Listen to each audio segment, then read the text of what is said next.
I'm Mara Webster with the DC Environmental Film Festival, and thank you so much for joining us for today's panel conversation following the screening of Beneath the Polar Sun.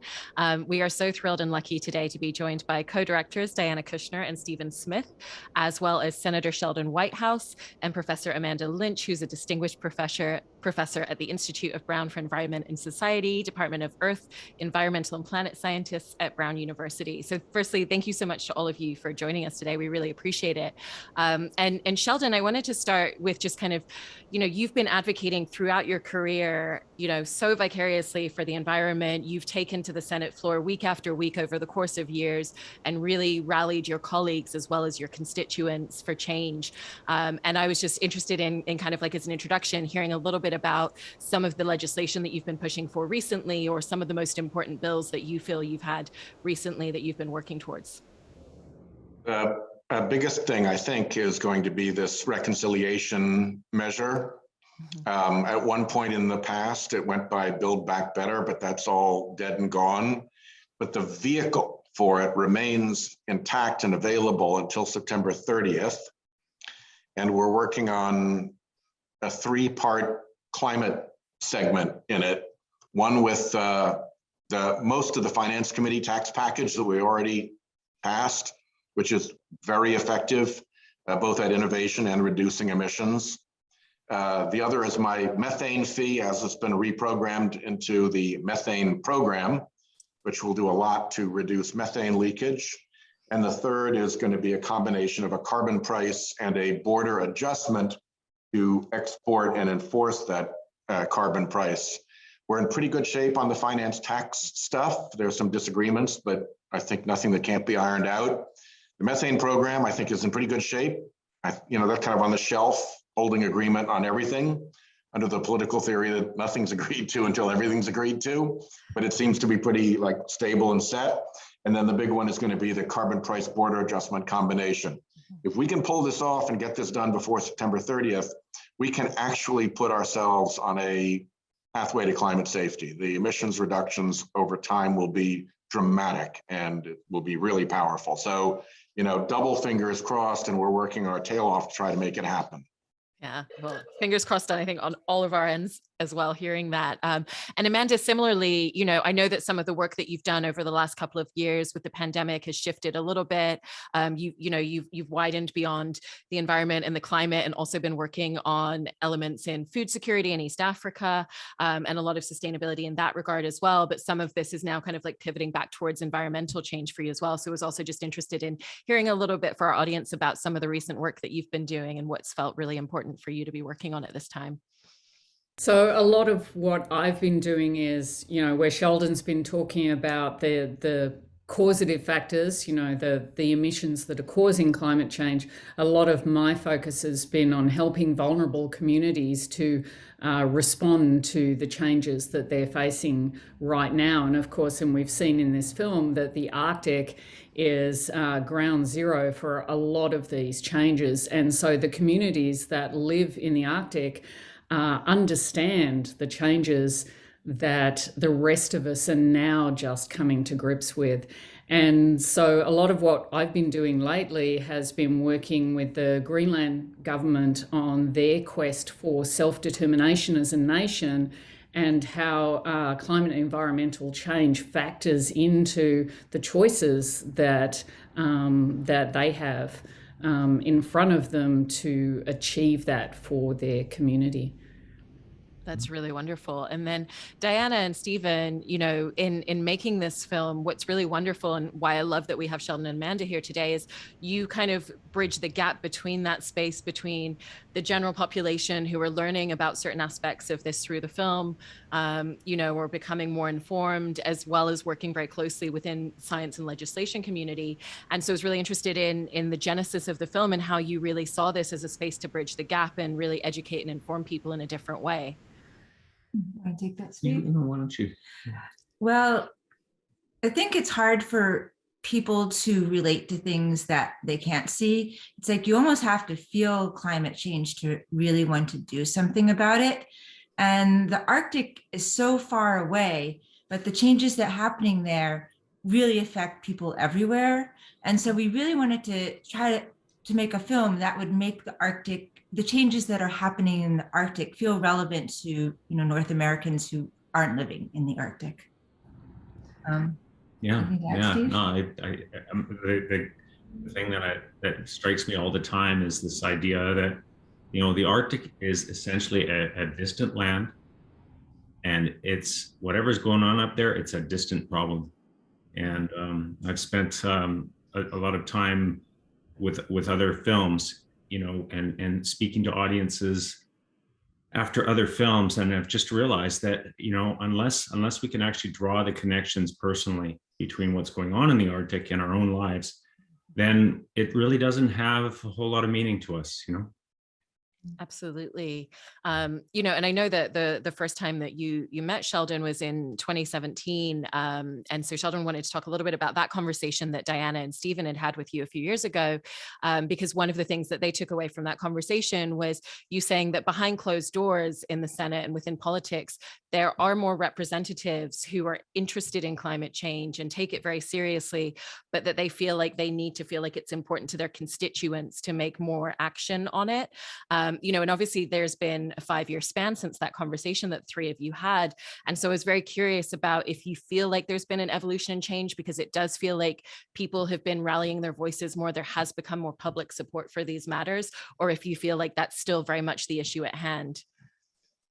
There's been a lot of evolution and change, and a lot of it is thanks to films like Diana and Stevens that have brought this to people's front doors and help them understand, you know, why albedo matters, and to be able to see a before and after for the same point in time at the same place on the planet, and see that this is kind of preview of coming attractions for us, whether it's wildfires or flooding or hurricanes or sea level rise, you know, including the associated changes in insurance and mortgageability that hit people right in their fiscal lives.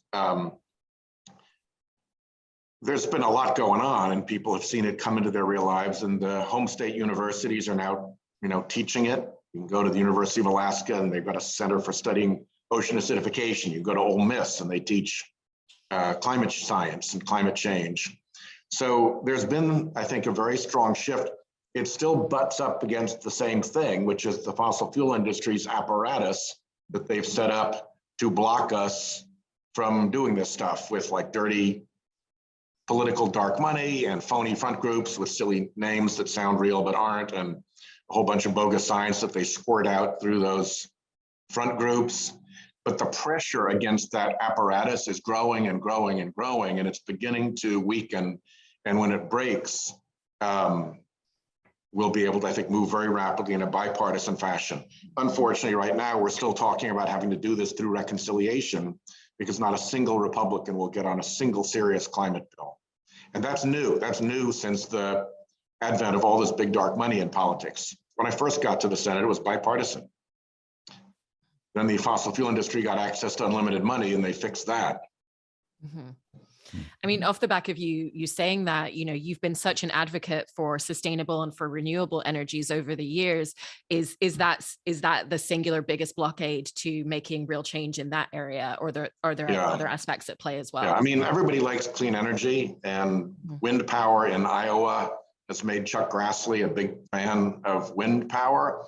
But when you try to move to the things that will structurally enable the transition from fossil fuel to clean energy more broadly, like carbon pricing or like a serious carbon regulation out of EPA, that's where the machine cranks up and goes to work to destroy Republican support for it. And that's an unfortunate fact of life.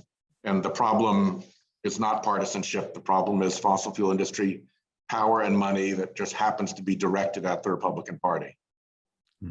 Absolutely. I mean, Amanda, I was similarly interested hearing Sheldon speak to that in the work that you're doing. What have you found to be a lot of the biggest obstacles or blocks that you've been facing in your work? Well, I think that certainly when I started on this journey, started doing climate science research 30 years ago, it became really rapidly apparent that the people who were experiencing the worst impacts of climate change are precisely the people who experience the worst impacts of all of our environmental ills, which tend to be the vulnerable and the poor, the disenfranchised. And of course, these are the very people who have a really limited voice in politics. And so a lot of my focus has been to think about how I can act as an honest broker in those conversations to represent those voices that are up against the dark money that Sheldon talks about, and that really don't generally have that, bullhorn at their disposal. Yeah, I mean, off the back of what you're both saying, Diana and Stephen, one of the things that it feels like you've been very conscientious about in this film is the way that you use language and the way that you're communicating through the film, and you're thinking very specifically about the details that you're giving us, the way that you're describing and explaining things, what you're showing us on camera, because you're thinking about the audience experience, the audience's receptiveness, how is best to communicate and get the ideas and thoughts of the film across. And so I was very interested in hearing a little bit about how you approached that in the making of the film and why it was such an important detail. Okay, a little mini conferences here. Well, it seems like a lot of the climate communication that we've had has been really geared to people who are really alarmed about what's happening and also have a certain amount of knowledge. And there hasn't been a lot of communication to people who have a lot of other stuff that's going on in their life. They're, trying to buy food and pay their bills and get their kids educated, and hearing like doom and gloom and scary stuff is just enough to make most people really shut their eyes tight, plug up their ears. And so we wanted to be able to reach that segment of the population who cares, but wants to know more, but in a way that's palatable, as opposed to just coming after you with like a hammer and Hammer a lot of mathematics and charts and graphs, and just be able to present the information, show people something, bring them somewhere, and let them see and feel and absorb the information in their own way. Yeah, there's been a lot of very good academic work in the last number of years, but academic work looking at behavior, looking at changing mindsets, just what is possible. Also looking at the whole cross section of what different people's perceptions and what their sentiments are towards climate, and looking at the cross section of all Americans, for example, and giving us good insights into this group that Diana's talking about that are very impressionable, but they really need to have the information delivered in a certain way, or that just turns them off. I just want to add something here. When we show this film to like academics and not academics, but people who are really alarmed, this is their life work, they're like, there's not enough science, you're not telling me anything. Yeah. And when we show it to someone who knows nothing, they're like, oh my gosh, I've learned so much. So it's really interesting to have these two really opposite kinds of reactions. Yeah. And it's something that we think about a lot in our teaching, especially now, but we've been having this conversation for a while, and that's where this film is just so wonderful for us to see, is that very often we have students going from denial to despair in the course of just a couple of lectures, and despair is paralyzing. And what we really want people to go is from denial to action. And to be able to act, you've got to feel that you have some power and you have some energy that you can bring to bear on the problem, and that you have a role. And I think that a lot of the kinds of communications that we've done, that I think we learned from the environmental movement, and it was not necessarily misplaced, but it did send people into this sense of paralysis and despair that's not been helpful. Diana and Steve did a particularly good job on the dark versus light phenomenon, and what it means when reflective ice gives way to dark water. It came up several times in the course of the proceeding, but never, as Diana and Steve said, never with a hammer. And the technical word albedo, I think, only appeared once. It was like dark things get hot, light, shiny things reflect. And it was just one very good example of the way that concept was very well delivered.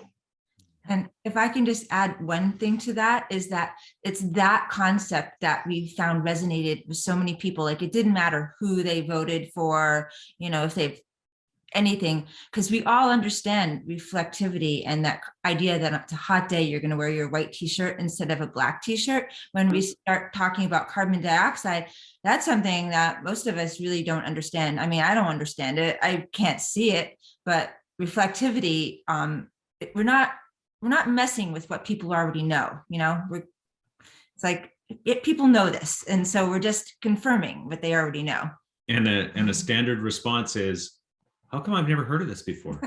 Like, that is a standard response. How come I don't know this? I think that's interesting, you know? Yeah.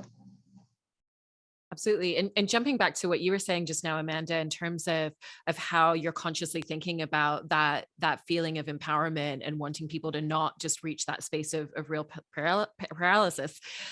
What have you found to be the most effective tools in terms of communicating that to students, communicating that to people, and the way that you can kind of help guide them to that particular space?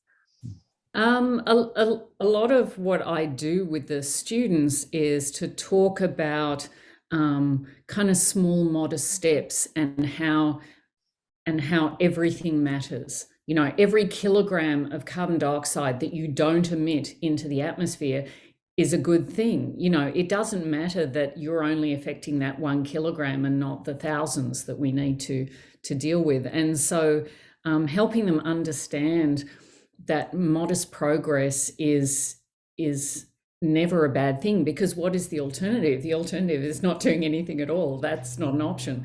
So I think that having students get away from this idea of we have to fix this and we have to fix all of it and we have to fix now, and just say, no, let's do this thing in front of us that we can do, and then we'll do the next thing and the next thing and the next thing, and having them really embrace the power of that kind of thinking.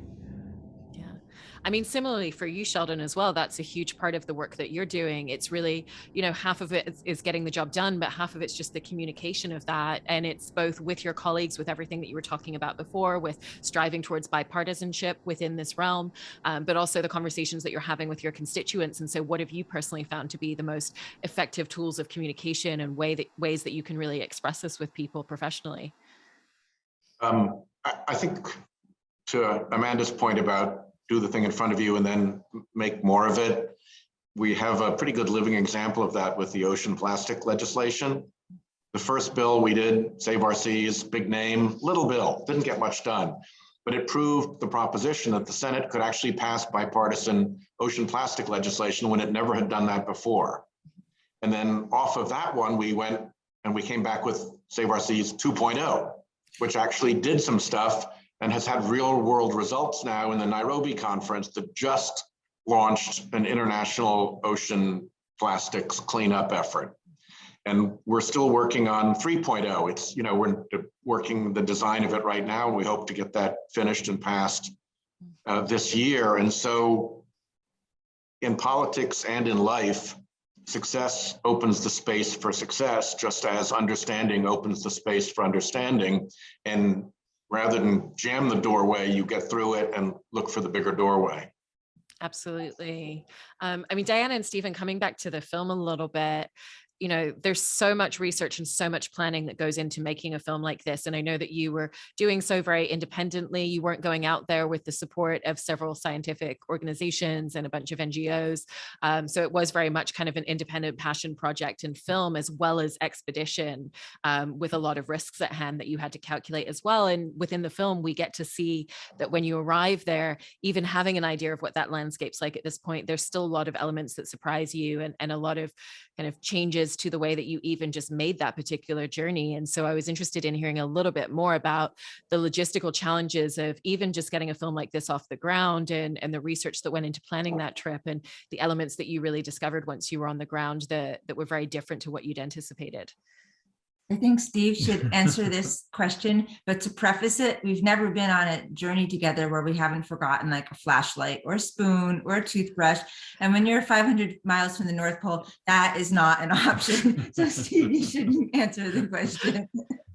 Yeah, it's a little bit like going to the edge of the earth. I mean, it is going to the edge of the earth. And so the remoteness means that you have to try to anticipate every eventuality, and of course that's really difficult to do, you know, and especially when you have to be self-contained. You have to have everything with you because, you know, as you learn in the film, you can't depend on a rescue. You know, there just aren't the systems in place to make rescue a viable option if things get really bad. So you have to be able to take care of those things.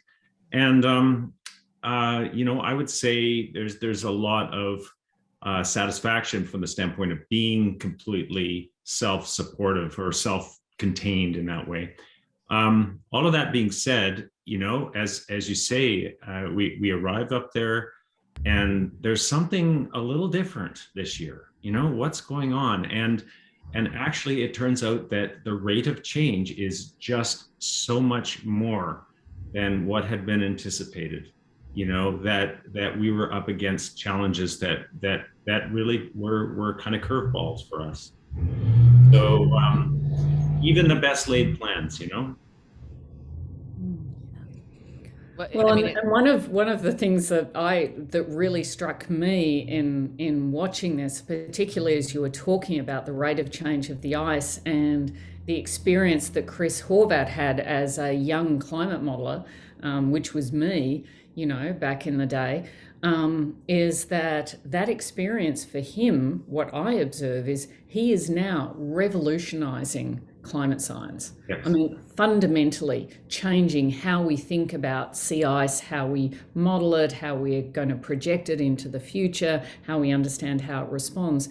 And I'm speaking totally for him, entirely unfairly, but I think that the experience that he had in making that film with you changed the science that he's now doing, and that is going to have impacts that are going to go way beyond the people who see this film. Yeah. I was speaking to Steve the other day. Actually, we just did a panel with Chris, and he absolutely verified what everything you just said. Yeah. Right. But afterwards, I told Steve, you know, if no one sees this film, what it's done to change, not to change, but Chris's experience there and what he learned from it and what he's going to go on to do as a scientist, that is worth the entire journey. That is worth everything. And he's very outspoken. This is rare, I think. It's quite rare to have scientists in his position who are willing to actually go a little bit to the edge and to say, this is what I see, you know, and I don't, you know, we don't necessarily have the data, but this is what I see. And this is what that implies. And he did that with the narration in the film, you know, where we came up, we rewrote a lot of the narration, and he looked at it and said, I can say that. And more. This is, and more. And so, yeah, it's really great the way he is embracing what he's learned and moving forward with it. And it's quite delightful for us to watch this. Yeah. I love hearing that assertion that Amanda made is absolutely correct in that regard with him. And coming back to you, Amanda, there's something that I've heard you mention previously about the effectiveness of research, and that part of the work that you do is about making sure that research is used effectively and used in the right way. And I imagine that's a huge scope within your field of work and a lot of what you're doing. And so how do you kind of set about trying to really make sure that it's not just about the research that's being done, but it's about the way that it's used in the right way as well? Yeah, it's a very difficult thing, because I think it speaks to what Steve and Diane were just talking about, that, you know, as scientists, we're trained in very particular ways. We're trained to be very conservative, and we're also trained to stay in our lane. And so one of the things that I've worked very hard to do is to actually jump out of my lane at every opportunity to be able to bring together the people, not just the scientists, but members of the community, decision makers, business people, whoever it takes, to say, you know, what is the role of scientific knowledge in the decisions you're trying to make, and how can I help you access that knowledge or create it if it doesn't exist? And in fact, you know, that's very much the task that's facing me now in my role at the UN, is to try and socialize that whole approach to the kind of the global scientific community who are all studying climate, and who are honestly, we're all sick of yelling at the top of our voices and nobody's listening. And, you know, part of that is on us. We really need to think about how do we bring those communities together so that the science we're doing is asking questions that are timely and that are relevant to the decisions and the legislation and the choices that we're all facing.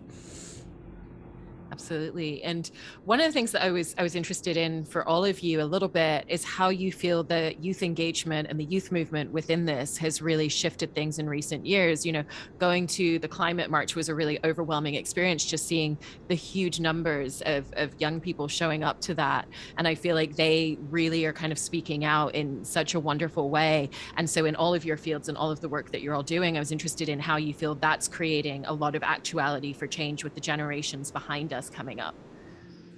Getting a lot of pressure on parents.